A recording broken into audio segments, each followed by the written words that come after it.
지난 여의도를 훔친 사람들의 이야기 신스틸러 김성태 국민의힘 전 의원, 김영남 개혁신당 전 의원, 박성태 사랑과 사회연구소 연구실장입니다. 안녕하세요. 네, 안녕하세요. 지난주부터 이번 주까지 뭐가 많습니다. 예, 11월 달 내내 그럴 것 같아요. 저 정치권에서 뭐 10월 위기설, 11월 위기설 막 이랬잖아요.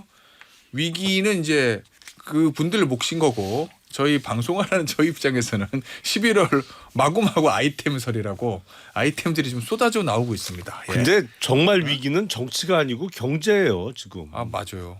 어제 코스피 기준으로 이제 2,500 밑으로 깨졌고 환율은 1,400 위로 깨고 올라갔는데. 그 재난 좋은 건데 그게. 코스닥은 지금 700선도 여차하면 무너질 판이에요. 미국 증시 뭐 일본, 독일, 뭐 영국 다 잘 된다는데 우리나라만 왜 이러는 거예요? 그러니까 11월 이제 미 대선에서 예. 트럼프가 되면은 이제 한국의 뭐 이 안보 비용을 비롯해서 예. 한국의 메이저 대기업들이 특히 미국에 진출한 기업들의 많은 그 고충과 애로 속에서 이거 참 걱정을 많이 했거든요. 예. 저는 뭐 그때도 모 방송에서도 이 트럼프가 될 거라는 그런 미국의 나름 지인들이 많은데 예. 그 한결같이 열에 한 8명 정도는 당시 미국에서도 트럼프를 영했는데 그래요? 그 결정적인 내용이 예. 쉽게 말하면 경제예요. 먹고 사는 문제였어요. 맞아요. 역시. 예. 그러니까 이제 이게 전 세계인들이 평화를 추구하는 세계인들이 휴머니즘적으로는 트럼프의 그런 뭐 이민 정책이 돼가지고 예. 이거는 너무하다 싶었는데 대려 그게 미국 노동자들에게 먹힌 거예요. 저렇게 불법 난민 이민자들이 자기네들이 일자리 먹고 사는 문제에 가장 큰 위험 요소가 되고 있었다는 거예요. 그래서 이제 흔히 말하는 전통적으로 민주당이 강한 그런 노동자 밀집 지역에서도 돌아선 거예요. 그러니까 지금 이번에도 뭐 우리 정치도 그런 거죠. 예. 지금 이런 대외적인 큰 우크라이나 전뿐만 아니라 이게 막 상당히 대외적인 게 너무 많은데 예. 정치가 불안하니까 국민들이 더 불안한 거죠. 알겠습니다. 예. 경제, 의료 다 완전히 위기잖아요. 근데 대통령이나 대통령실 또 일부 여권에서는 김건희 여사 의혹 때문에 예. 국정운영 성과가 가려져 있다라고 판단하는 것 같은데 예. 제가 볼 땐 그건 아니에요. 김건희 여사 의혹이 더 크게 불거지면서 예. 지금 국정운영의 총체적 무능이 그걸 진단할 거를 못하고 있는 거예요. 아. 빨리 정치적 쟁점을 걷어내고 실제 정말 위기 그것도 무능에서 비롯된 것도 전 있다고 보는데 그런 위기들을 제대로 진단하고 처방해야 되는데 너무 여사 의혹이랄지 정치적 쟁점에 가려져 있다라고 생각을 합니다. 하긴 야당도 여사 얘기만 하니까 지금. 네. 예. 알겠습니다. 자, 그 비슷한 얘기 저 말씀하셨던 정책 성과를 홍보하는 자리에서 나왔던 얘기들이 있는데 저희가 준비한 영상도 좀 보고 얘기 나누시죠. 국민의힘 윤석열 정부 여당과 힘을 합쳐 어려운 입법 환경 가운데에서도 결실을 맺은 과제들이 많이 있었습니다. 지난 정부 동안 뒤틀려 있던 한미 관계가 복원되고 그것이 한미일 공조로 이어졌습니다. 후반전 동안 저희가 그걸 반드시 정부와 함께 해내자는 다짐을 여기서 제 말씀은 조금 전에 우리 한동훈 대표께서 다 하신 것 같습니다. 한동훈 대표하고 추경호 원내대표가 거의 비슷한 얘기를 하는 거를 저는 거의 처음 본 것 같거든요. 뭔가 조금씩 톤이라도 좀 달랐는데 제 얘기는 한 대표가 다 하신 것 같습니다. 뭐 100% 공감한다. 뭐 어쨌든 이게 보니까 월요일에 저 임기 후반전 시작하면서 당정 토론회 열었는데 뭐 그런 자리니까 뭐 당대표나 저 원내대표나 아우 정부 잘했습니다. 뭐 이렇게 얘기할 수밖에 없기는 하겠죠. 자리가 자리니만큼. 근데 어쨌든 자리가 자리인 만큼 그렇게 하면 안 되는 거 아니었나요? 아, 그래요? 근데 정부에서 나왔는데 뭘 잘했습니까? 뭐 이러기도 아니 그렇잖아요. 지금 잘못하고 있는 거를 그래요? 짚어줘야죠. 그리고 민심을 당에서 정부 측에 전달을 해야지. 예. 지금까지 정부에서 잘했고 앞으로 더 잘합시다. 뭐 같이 잘합시다. 이렇게 할 거면 뭐 하려고 만나요? 알겠습니다. 의미가 없지. 예. 그건. 자 어쨌든 언론에서는 해빙기래요. 네. 당정 해빙기.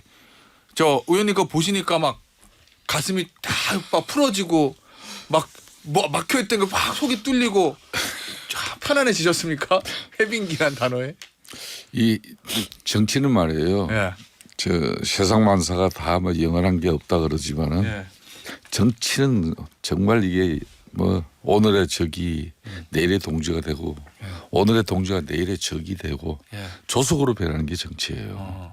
그런 측면에서 이제 지금 이제 윤석열 대통령 국정운영 이제 전반부 예. 2년 6개월 이제 마치고 후반부로 들어섰지 않습니까? 뭐 축구로 치면 전반전 3대 0으로 이미 그냥 경기 결과도 내용도 졸전이 되고 그냥 홈팬도 그냥 원성이 높고 아우성인데 예?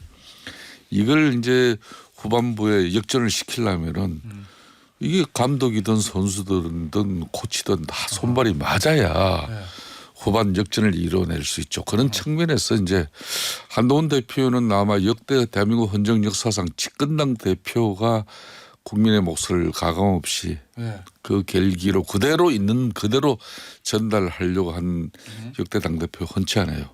뭐 정치적으로는 특히 국회 이렇게 이제 국정감사 이런 국회의 시간인데 원외 당대표가 그만큼 자신의 존재감을 대내적으로 알려내고 또 그러네. 뉴스 이슈의 중심에 선 적도 없어요. 예. 뭐 그런 측면에서라면은 이제 그런 민심 이반의 심각성이라든지 또 우리 당원들도 정말 이대로 가면 안 된다는 목소리가 대통령실에 그대로 전달이 됐기 때문에 이걸 수용하고 실천하는 문제는 이제 대통령 문제이기 때문에 대통령께서도 이제 자기가 그렇게 믿고 따랐던 한동훈 대표가 그렇게 뭐 도끼를 품고 대드는데 이 상황에 대해서 그냥 볼 수는 없는 거죠. 그러니까 지금 상황은 이제 앞으로 후반부 잘하기 위해서는 그래야 둘 다 사는 길로 갈 수 있다.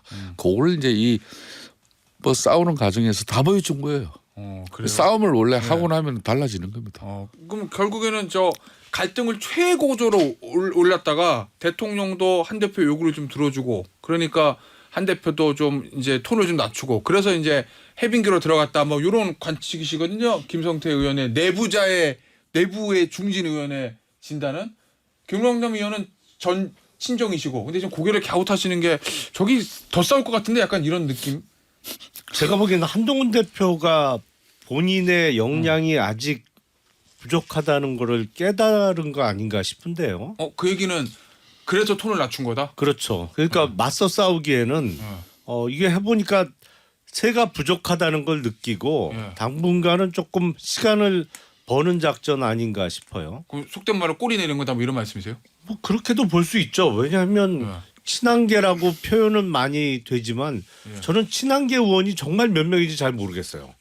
숫자로 세어보면 한동훈 대표가 나를 따르라 그러고 깃발 들고 쫙 앞장서서 갈 때 정말 운명 공동체처럼 밀고 나갈 수 같이 따라갈 수 있는 의원이 몇 명이 될까? 전 계속 그 부분은 의문이거든요. 그럼 그 얘기는 밥 먹자 그러면 20명 넘게 오지만 뭐 하자 그러면 줄어들 수도 있다 이런 말씀이신 거예요? 밥 먹는 자리야. 그 중에는 사실은 밀정도 몇 명 있는 것 같고. 밀정이요? 누구?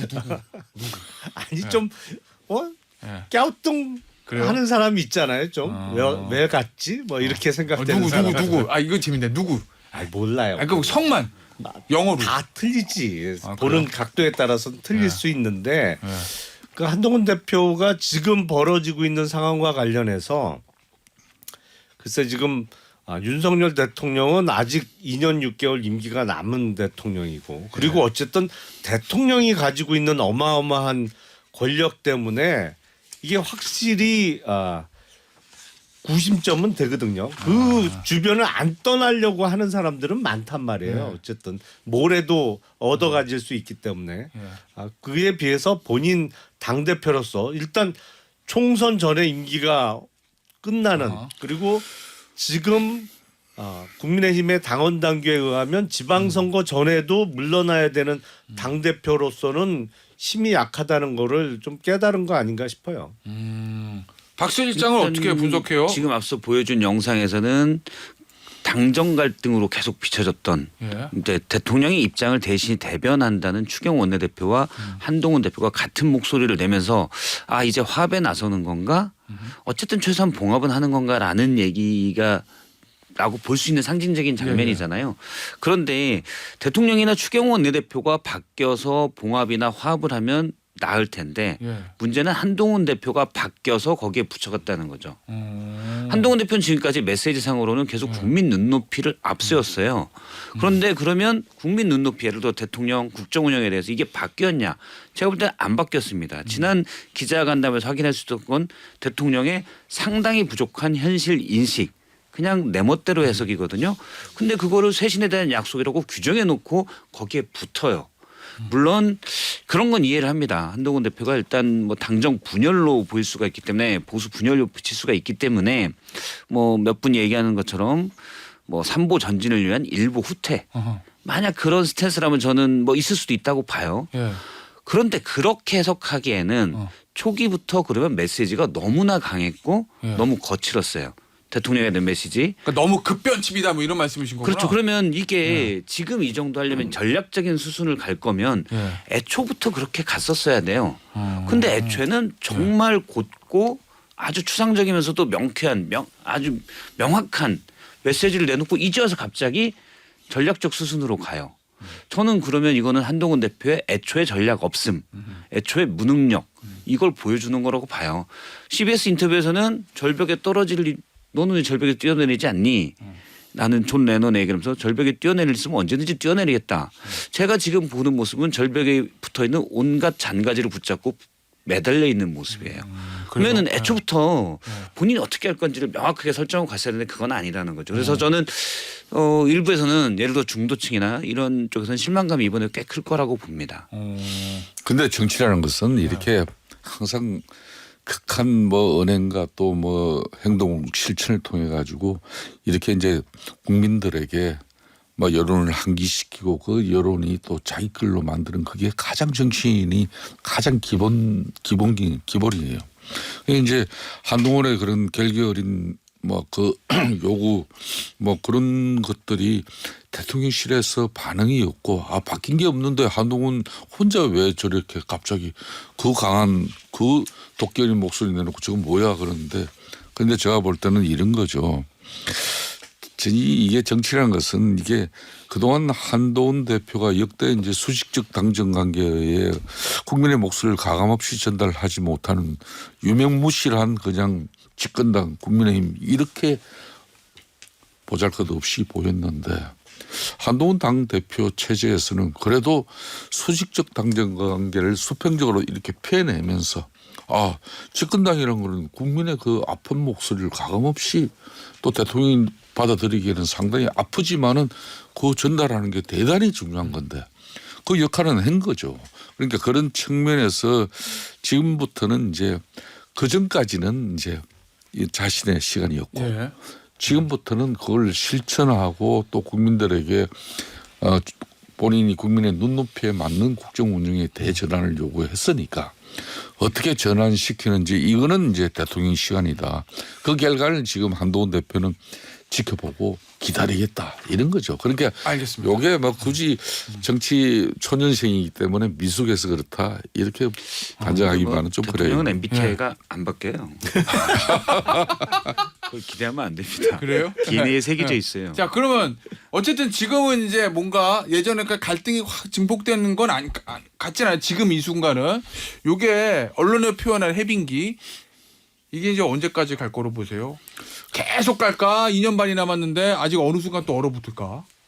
아니, 윤석열 대통령의 임기가 2년 반이 남은 거지 한동훈 그렇구나. 대표의 맞아요. 임기는 그보다 훨씬 짧게 예. 남았잖아요. 사실은 예. 그 지금 국민의힘 당원당규에는 대선 1년 6개월 전에 출마하려고 하는 당대표는 사퇴를 예, 해야 맞아요. 되기 때문에 예.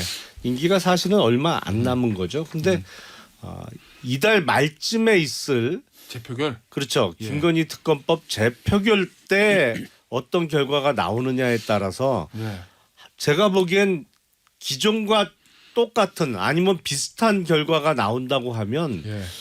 저는 한동훈 대표의 정치적인 일패라고 봐요. 통과 안 되면요. 아니 그러니까 표결에서 예. 비슷한 결과가 나온다고 하면 기존과 같이 예를 들어서 그러면 이탈표가 더 나와야 된다는 소리예요? 안 나와야 된다는 소리예요? 이탈표가 더 나오는 게 예. 그래서 지금의 이 구도를 답답한 구도를 깨는 게 오히려 한동훈 대표에게는 기회가 오지 않을까 싶은데요. 자, 박실정 의원입니까 그 부분? 해빙기의 기한 저는 또는 해빙기가 깨지는 조건? 요거를 만약에 해빙기로 계속 간다. 예. 우리가 뭐 여러 번 확인을 했지만 대통령의 방향은 고정돼 있거든요. 예. 그거는 추락하는 것은 날개가 없다예요. 그럼 거기에 묶어서 해빙기로 계속 간다? 시간이 갈수록 한동훈 대표는 손해죠. 한동훈 대표가 대선 꿈이 있다는 거를 숨기지 않았잖아요. 예. 그럼 뭐 전략적으로 지금 일부 후퇴할 수도 있다. 제가 앞서도 얘기했지만 그럴 수는 있지만 나중에는 분명한 차별화를 해야 돼요. 그렇지 않으면 예. 그냥 검사 후배일 뿐입니다. 언젠가는 속된 말로 깃발에 다시 들어야 된다 이런 말씀이신 그렇죠. 거죠? 근데 당대표 시절에 어떻게든 예. 들어야 된다고 봅니다. 앞서 이제 내년 9월까지가 원래 임기인데 예. 그게 아니면은 한동훈 대표에 대한 인상은 유권자 머릿속에 윤 대통령의 그래도 좀 바른 말 좀 했던 검사 후배로 남아요. 지금 제가 주변 사람 보수 진보 중도 할 것 없이 얘기를 들어보면 다시는 검사 안 뽑는다예요. 제가 볼 때 한동훈 대표의 제일 과제는 예. 검사 물을 빼는 겁니다. 그러면 대통령과 무조건 차별화를 해야 돼요. 알겠습니다. 이 검사물을 빼기 위해서 무조건 차별화를 해야 된다. 깃발 들어야 근데 이제 된다는 뭐 얘기. 박성태 실장님은 저렇게 충분하게 뭐 이 평론가로서의 입장을 가질 수 있어요. 그렇지만 이제 정치의 현주소로 보면은 한동훈 대표 입장에서는 지금 현재 왜 윤석열 대통령과 이렇게 갈등 구조를 갖는가. 이 본질은 이런 거예요. 정치가 정책을 덮는 2년 6개월이었어요. 그 정치라는 것, 그 정치가 덮고 있다는 것은 한동훈 대표나 또 우리 국민 여러분들이 볼 때는 김건희 여사의 리스크가 제일 컸습니다. 이걸 좀 해소시켜 나가고 지금 먹고 사는 문제를 그러니까 윤석열 정부의 정책이 국민들에게 비춰지게 하려면은 예. 이런 문제를 좀 털고 가야 된다. 이런 거였는데 그게 이제 방식이나 절차 엇박자가 난 거고 예. MB도 그랬죠. 이명박 대통령도 정책이 어떤 경우든 정치를 이기지 못하더라. 그러니까 지금 이제 결론은 집권당 국정 운영의 무한 책임을 이게 윤석열 대통령만 지는 게 아니에요. 집권당 당대표로서 최선봉에서 있는 한동훈 대표가 제일 먼저 책임을 져야 되는 그런 상황입니다. 그렇기 때문에 이제 후반전이 시작됐는데 이거 역전시키지 못하면은 뭐 가잖아요. 그렇기 때문에 저는 그동안 한동훈 대표가 끊임없이 요구한 특별감찰관 이제 김건희 여사 활동 제한 공적 활동 제한 예. 그리고 제2보석실 그리고 뭐 국정 쇄신을 위한 전면 쇄신 그거는 뭐 정부뿐만 아니라 대통령실 이런 내용들이 알겠습니다. 지금 다음 주 이번 주 아마 어총에서 특별감찰관 저는 처리될 거라고 봐요. 예. 그리고 제2보석실 이제 설치됐죠. 그리고 이제 국정 전면 쇄신은 이거는 저는 전면적인 개각과 또 대통령실 개편을 통해서 아마 연말 이내에 대통령이 결심하려고 좀 봅니다. 해보죠. 인적쇄신 잠시 후에. 예, 예. 인적쇄신 얘기하기 전에 홍준표 시장 얘기 좀 해볼게요. 어제 대구 행사가 있었어요. 나경원 의원 주최한 행사를 마무리할 때쯤에 이런 얘기를 꺼냈습니다. 정부를 싹 바꿔라. 대통령실도 싹 바꿔라. 쓰잘데기 있는 사람 없다. 당이 수습이 안 되면 당은 포기해라. 안 되면 민주당하고 협상해라. 그리고 이어진 기자들과 일문일답 백브리핑에서 이런 게 있더라고요. 지금 백브리핑 일문일답 보니까 기자들이 적은 겁니다. 그 당하고 어떻게 정치를 해요? 괄호 역정. 괄호 닫고. 그렇게 할 바에야 민주당하고 하지. 그렇지 않아요. 이렇게 얘기를 했거든요. 근데 인적쇄신 얘기한 것까지는 좋은데 뭐 당이 수습이 안 되면 당은 포기하고 그 당하고 어떻게 해라. 민주당하고 협력해라. 이게 왠지 그 민주당하고 협력해라라는 게 이제 보면 이제 뭐 여야 정치 보건 뭐 이런 거보다 그 당하고 어떻게 해라 포기해라 요것 때문에 뭔가 뭐 다른 생각하는 거 아니냐 이런 해석들이 좀 있었어요. 너무 과한 해석인가요?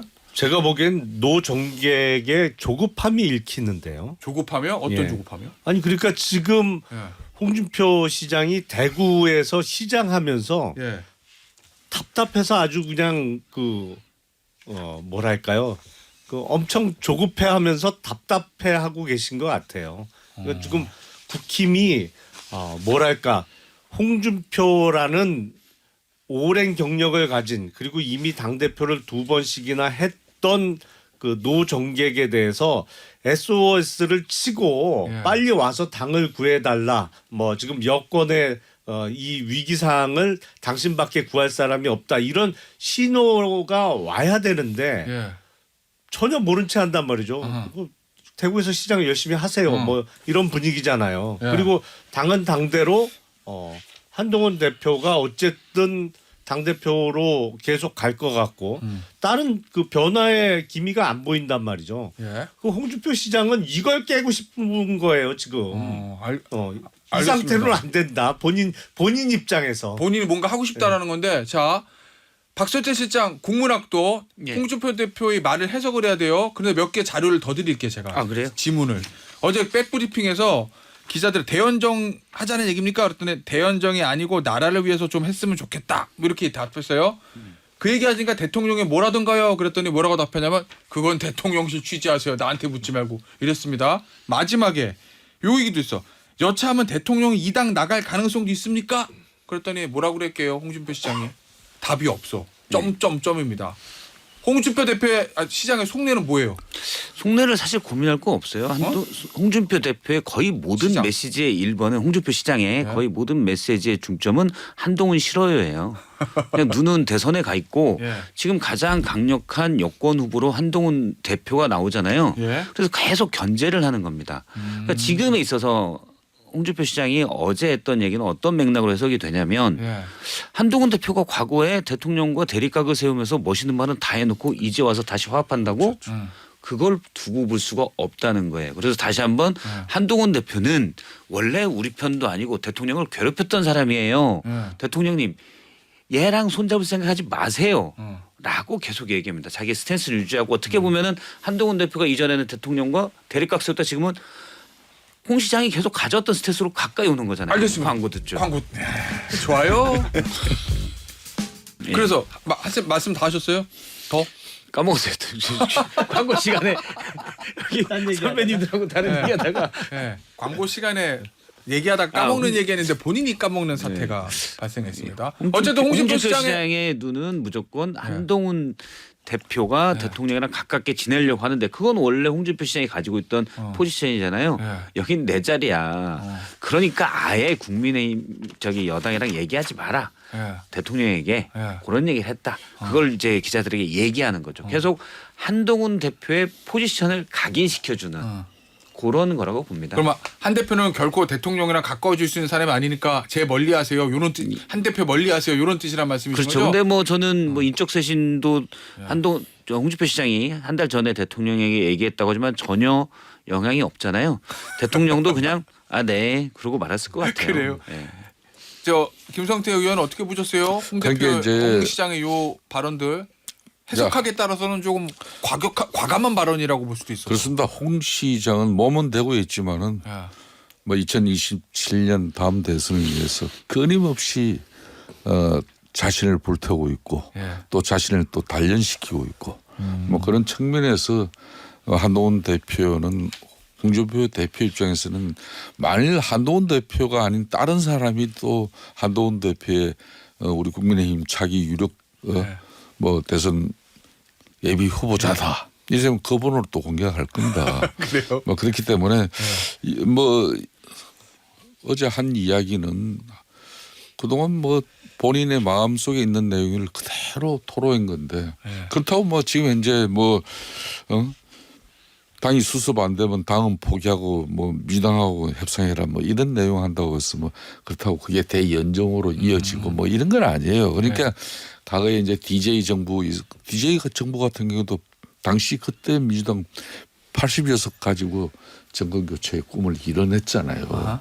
그런 결기를 가지고 쉽게 말하면 당정이 변화해라. 왜 싸우고 찢고 볶고만 하냐. 그 이제 정치 선배로서 한 이야기하고 거기 내부 분란 일으킨 그런 집권당 당정 관계가 다음에 좋은 결과 본 적 없다. 뭐 그런 이야기예요. 저는 그렇기 때문에 홍준표 시장의 지금 그 정치적 스탠스는 아무래도 지금 특히 이제 당정 관계가 또 혼연 일체로 당정 일체로 또 잘 돌아가면 잘 돌아가는 대로 또 홍 시장의 또 입장은 또 있을 것이고 하지만 지금은 큰 홍역을 치른 상태이기 때문에 본인이 참 훈수하기 좋은 그런 계절이에요. 알겠습니다. 자, 홍 시장이 당을 안 되면 당을 포기하고 민주당하고 협상해라 하기 전에 한 얘기가 있습니다. 정부 싹 바꿔라, 대통령실로 싹 바꿔라, 쓰잘데기 있는 사람이 없다. 인적쇄 씨는 얘기한 거거든요. 해보죠, 우리가. 홍 시장 표현으로 했을 때 쓰잘데기 없는 사람은 누군지, 누구를 쓰잘데기 있는 사람 바꿔야 되는지. 홍 시장 표현입니다. 저희 표현이 아니에요. 제일 급한 자리가 어디예요? 인적쇄 씨는 한다고 하면? 상징적으로야 국무총리 이하 내각의 상당 부분을 바꾸는 게 뭐 시기도 됐죠. 사실은 한덕수 총리가 지금 2년 6개월 그리고 그 전에 것까지 해서 뭐 부동의 총리 재임 기간 1위를 계속 2년 6개월. 기록을 깨고 계시잖아요. 그런데 문제는 인준도 그러니까 제가 보기엔 기존의 윤석열 대통령 스타일상 야당이 인준해주기 어려운 인물을 또 총리 후보로 지명할 가능성이 매우 높아 보여요. 자, 일단 지금 후보 나오는 사람들이 이거는 박정은 의원이 거론한 건데 추경호 원내대표, 주호영 국회 부의장, 원희룡 전 장관. 지금 정치인 출신에서는 이렇거든요. 김영남 의원, 요 세 사람도 어렵습니까? 야당에 결코 동의하기? 야당의 그나마 동의 가능성이 좀 있는 카드는 주호영 부의장 카드 정도로 보이는데 그마저도 통과가 될지 잘 모르겠고 지금 전국 상황에서. 그리고 무엇보다도 지금과 같은 스타일이 확 바뀐다. 남은 절반 임기 동안 그런 카드로 보기는 어렵잖아요. 그러니까 윤석열 대통령이 본인과 좀 결이 다른 사람, 다른 얘기를 하는 사람, 대통령에게 반대 의견을 얘기하고 대통령을 설득할 수 있을 것 같이 국민들이 생각되는 사람을 총리 후보로 지명할 필요성이 높은 상황인데 어느 때보다도 어느 정권보다도 근데 스타일상 안 그럴 것 같아요. 정말 윤석열 대통령은 지난주 목요일 날 기자회견에서도 다시 한번 확인됐습니다만 절대 안 바뀌거든요. 알겠습니다. 인적쇄신의 대상 1, 2호는 딱 정해져 있죠. 요거. 힘들지만 대통령 내외예요. 근데 안 되잖아요. 그럼 스스로 바뀌어야 되는데 그게 아니 저 스스로 바뀌어야 되죠. 근데 지금 김용남 의원 말씀처럼 안 되잖아요. 그래서 저도 상당히 비관적이고 부정적이어서 주변 참모 몇 바꾼다고 이게 해결될 문제가 아니다라고 생각을 했는데 일반적으로 얘기한다면 누구를 딱 찍어서가 아니라 일반적으로 얘기하면 인적쇄신하기 가장 좋은 방법은 지금 국정에 운영에 대한 지지율이 안 좋잖아요. 쭉 물어봐서 나가고 싶어하는 사람은 잡고 붙어있고 싶은 사람은 내보내야 돼요. 반대로 하는 얘기네. 딱 얘기하면 본인의 예를 들어 대통령의 경로 그리고 뭐 저번에 중앙일보 칼럼에서도 나왔지만 어쨌든 누군가 대통령이 왜 더 있나 싶을 정도로 뒤늦은 의사결정. 일을 제대로 하고 싶은 사람은 이런 상황에 대해서 상당히 짜증을 내고 나가고 싶어 할 겁니다. 나가고 싶어하는 사람 잡아서 너 정말 일 잘하게 해줄 테니 네 얘기 제대로 해봐. 일도 하고 내가 다 들어줄게. 이렇게 가야 되죠. 근데 지금 붙어있고 저도 이제 여권 분위기를 들어보면 지금 붙어있고 싶어하는 사람들은 어떻게든 좀 더 권력을 누려보고 싶은 사람들. 이런 사람들은 내보내야 돼요. 지금까지 일단 한 것도 없어요. 이게 가장 간단한 판별법이 있는데 어차피 대통령이 안 할 것 같아요. 알겠습니다.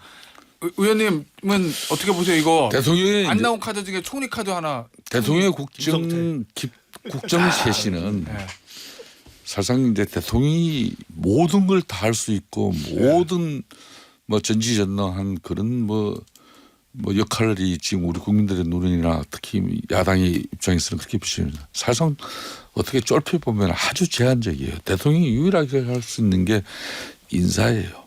이걸 이제 인적 쇄신이라는 표현으로 이제 다들 지금 요구하고 주장하고 있는 건데 인사를 통해서 달라진 국정 운영의 어떤 그런 기조를 변화시키고자 하는 그런 본인의 의지 또 인사를 통해서 이게 메시지가 됩니다. 사람이 달라지면 저 사람은 살아온 행적이 그래도 서민들 소외 취약계층을 아우를 수 있는 흑수저 출신이다. 뭐 그리고 저 사람 대꽃 같은 사람이다. 웬만해 가지고 윤석열 대통령 이야기 잘 안 들을 수도 있는 사람이다.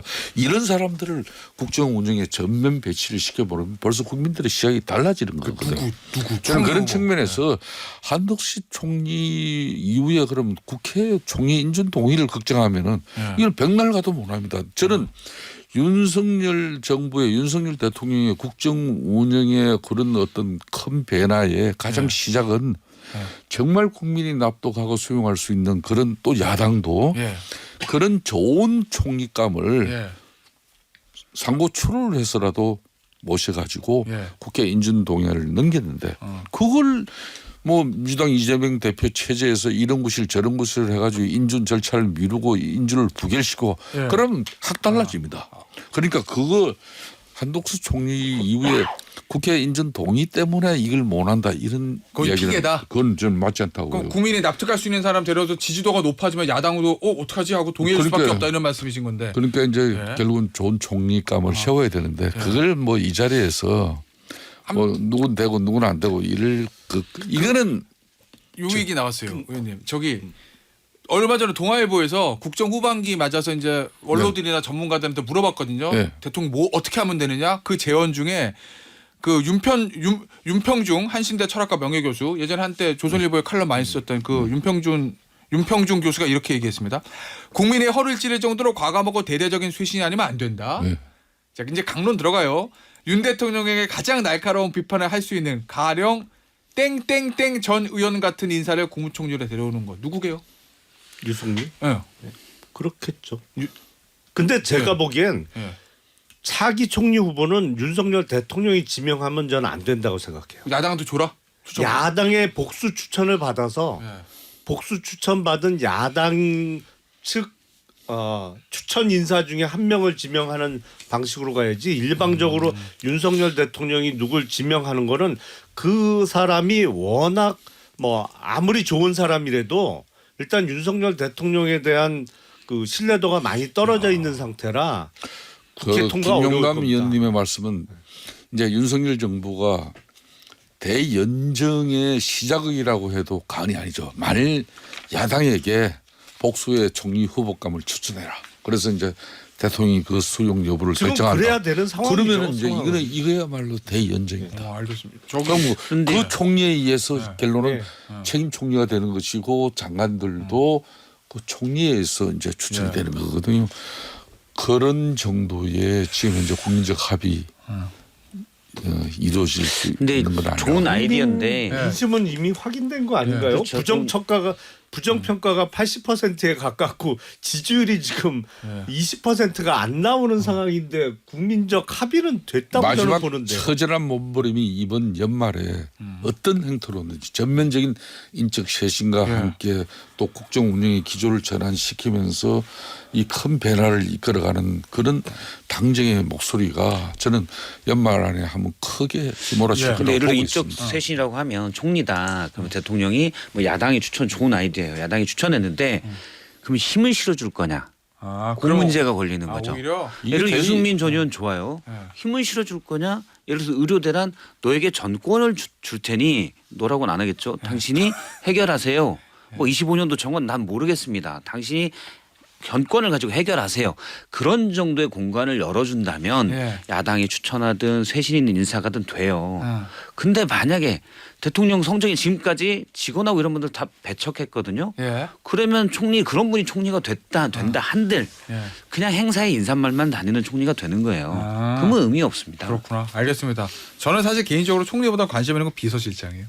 지금 비서실장에서 유력한 사람이 지금 뭐 이상민 장관, 원희룡 전 장관, 그다음에 이정현 전 의원 얘기도 나오던데. 뭐 취재된 거 있습니까, 비서실장? 설? 없습니다. 근데 얘기된 분 중에는 저는 이정현 전 의원이 그나마 낫고 다른 분들은 사실 지금까지 국정 난맥에 책임이 큰 분들이에요. 그럴 바엔 정진석 현 실장이 낫다고 봅니다.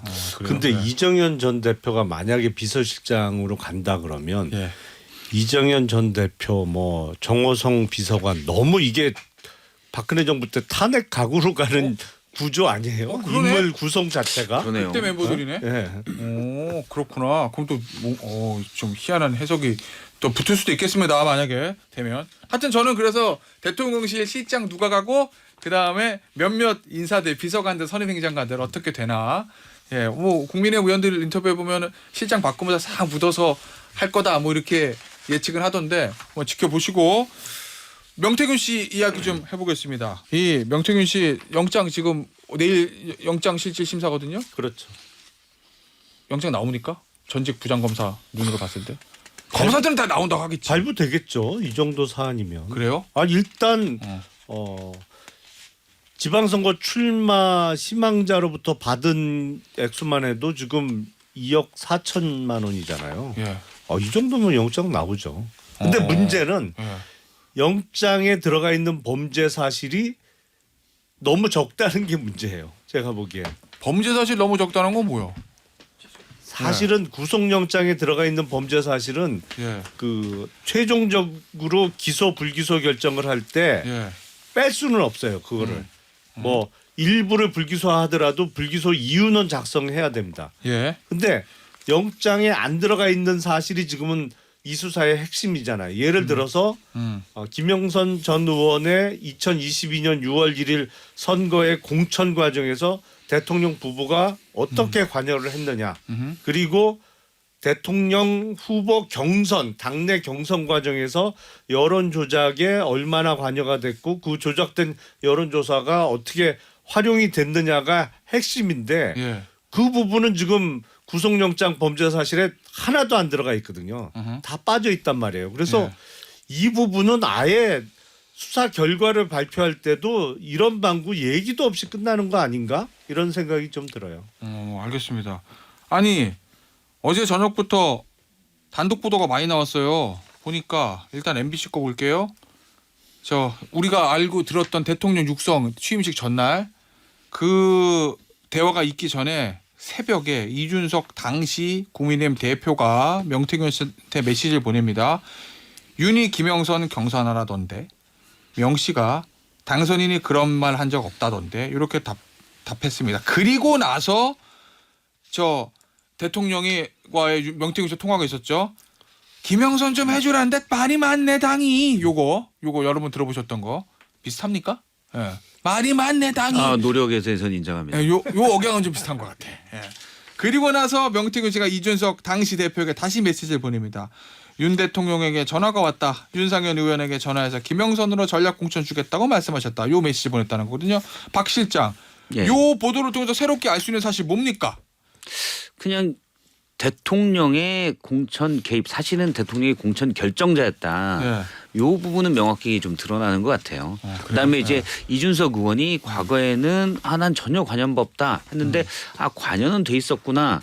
이 정도는 알 수 있을 것 같은데 네. 저는 뭐 당연히 공천장에 직인을 찍어야 되는 당대표 입장에서 그 정도는 알 수 있다고도 보고 네. 뭐 애초에 이준석 의원이 너무나 선을 그어서 좀 그랬지 그 정도가 뭐 허용되지 않을 범위에 있느냐 그렇게 생각하지는 않아요. 당대표니까. 그러니까 전체적인 그림을 보면 이준석 의원이 이준석 당시 당대표가 어디서 들었든지 원래 명태균 씨랑 가까웠잖아요. 그래서 어디서 들었든지 명태균 씨가 밀고 있는 김영선 전 의원이 말 그대로 대통령 얘기대로 당에서 말이 많네.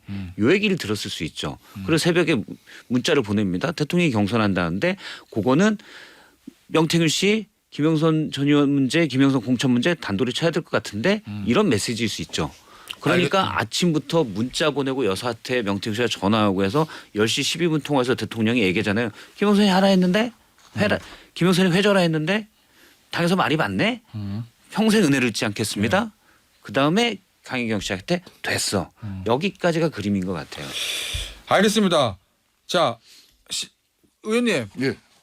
영장이 이거 뭐 국민의힘이 결정할 수 있는 건 아닌데 명태균 씨가 들어가는 게 좋습니까? 안 들어가는 게 좋습니까? 아니 세상에 그 집안 그런 질문을 하시는 게 어디 있어요? 아니 이게 정치적 파장이 워낙 커가지고. 창원지검의 검찰이 검사가 네. 담당 검사가 이제 수사를 지금 열심히 하고 있으니까 포렌식도 하고 압수수색 한 그런 물증들 가지고 이제 영장을 친 건데 그렇죠.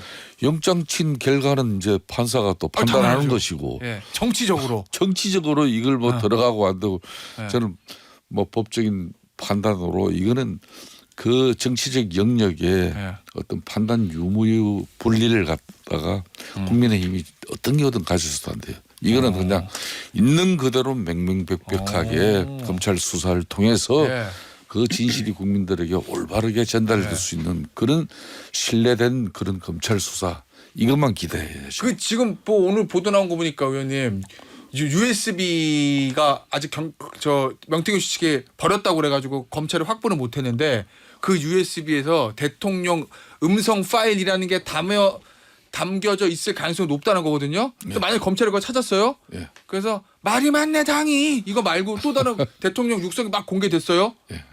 그러면 정치적으로 좀 국민의힘이나 대통령이 안 좋을 수도 있는데 그래도 상관없다. 있는 것도 다 이게 밝혀야 된다. 정치권에서는 끊임없이 어떤 중요한 사안 이슈들마다 검찰 수사가 이루어지면은 피의사실 공표는 원천적으로 예. 법에서 금지를 시키고 있지만은 이 지금 명태균 씨 수사도 지금 뭐 거의 생중계되듯이 지금 며칠 전부터는 뭐 그것도 한 개의 언론이 아니라 여러 개의 언론을 통해서 특종 뭐 단독을 통해서 계속 때리고 있지 않습니까? 예. 그 내용이 이제 뭔지는 모르겠지만은 뭐 있다면 그 내용도 검찰 수사에서는 우리 국민들이 이런 내용들이 있었기 때문에 결론은 이런 뭐 공천이 될 수밖에 없었다. 예. 그렇게 수사를 밝혀주면 되는 거죠. 알겠습니다. 자, 김영남 전 의원 SBS 단독 보도가 있었어요 어제. 이준석 의원하고 명태균 씨가 나눈 메시지 상당수가 확보됐는데 2022년 4월 22일 보면 이준석 당시 대표가 전날 본인에 대한 윤리위 징계 절차가 개시된 걸 놓고 명태균 씨와 대책을 논의했는데 그 과정에서 김건희 여사, 함성득 교수를 언급했다. 요 메시지를 검찰에 가지고 있다는 거고 오늘 조선일보 단독 보도를 보면 검찰이 김종인 전 위원장하고 이준석 의원을 소환 조사할 수도 있다. 요런 얘기, 요런 보도들이 있거든요. 물론 뭐 이준석 의원은 피의자로 소환 조사한다는 건 아닌 것 같고 일단은 명태균 씨와의 관계, 뭐 참고인으로 조사할 수도 있다 이 얘기인 것 같은데 이거 어떻게 보세요? 이준석 의원 조사. 제가 제가 뭐 보기엔 응할까요? 이준석 의원이 참고인이라고 하면? 참고인으로 부르면 예. 저는 나갈 수 있을 거예요. 아마 예. 이제 그 왜 부르냐 부적절하다고 반대는 하겠습니다만 예. 근데 만약에 이준석 의원이 출석을 하게 되면 예. 대통령 부부에 대해서 많은 얘기를 할 거려. 그래서 아마 검찰이 불러놓고 후회하게 될 가능성이 높아 보이는데요. 아 정말요? 이준석 의원이 그럼 뭐 막 폭로전을 갈 수 있다. 조서에 막 다 남긴다. 당시에 대선이나 경선 때 있었던 이야기들을. 그러니까 예. 감당할 수 있을까요? 일종의 옥쇄 작전 이런 겁니까? 그렇게 예상이 돼요. 명태균 씨도 비슷한 말을 했는데 감당할 수 있겠어? 했는데 이준석 의원도 똑같군요. 네. 박 실장 어떻게 봐요? 이준석 의원 앞으로 참고인으로 이 부분- 부르면 이준석 의원이 전 나가는 게 이준석 의원한테도 더 좋다고 봅니다. 예, 그냥 예. 국민들이 느끼기엔 어떻게 되냐면 와 대통령이 이준석 대표 그렇게 싫어하더니 예. 검찰로까지 불렀어? 뭐 이런 걸 느낄 수도 있어요. 그래서 이준석 의원에게 뭐 크게 나쁠 것 같지는 않고 나머지는 김영남 의원님 말씀처럼 예. 감당할 수 있겠어? 라는 이준석 의원도 당연히 당대표니까 예. 꽤 알고 있겠죠. 예. 알겠습니다. 어떻게 진행이 될지 이거 일단 내일 영장 만약에 발부든 기각이든 간에 뭐 수사의 변곡점이 하나 되긴 하겠죠. 내일 결과에 따라서. 오늘 여기서 마무리하도록 할게요. 김성태 전 의원, 김영남 전 의원, 박성태 실장이었습니다. 감사합니다. 네, 고맙습니다.